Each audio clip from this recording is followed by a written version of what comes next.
Você foge de alguma situação quando você fica triste, quando você fica chateado ou até mesmo brabo com alguma situação?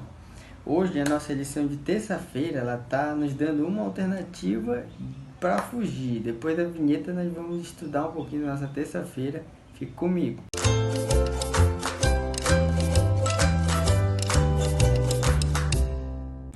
O que vemos é o que recebemos e o que nos tornamos. O que a lição está querendo dizer com isso? É que ela está falando do poder da contemplação, de olhar, de ver. Ou seja, a partir do momento em que nós começamos a nos alimentar de certas coisas, nós vamos começar a pensar de acordo com aquilo que a gente está enxergando, está contemplando, está pensando. Então a gente pode entender que a nossa lição de terça-feira ela aborda algumas coisas que são essenciais para a vida do cristão, como ela fala dos amigos, a gente precisa ter amigos que nos influenciam a ser pessoas melhores, pessoas que vão gostar de quando você falar das suas conquistas para elas vão te engrandecer como ser humano.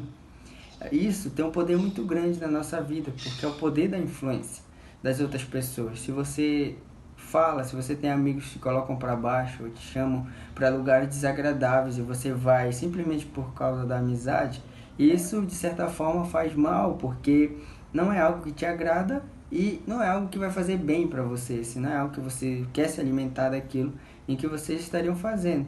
E Paulo, ele fala no nosso texto base que a imoralidade ela precisa ser deixada de lado, fugir, né? Um termo que a nossa lição colocou é fugir, ou seja, com algumas coisas a gente precisa brigar. Por exemplo, a gente vai acordar cedo amanhã para ir trabalhar, para ir para a escola, mas a gente fica lá no despertador colocando sempre 5, 10, 15 minutos para depois levantar. E isso a gente precisa brigar, né? Precisa colocar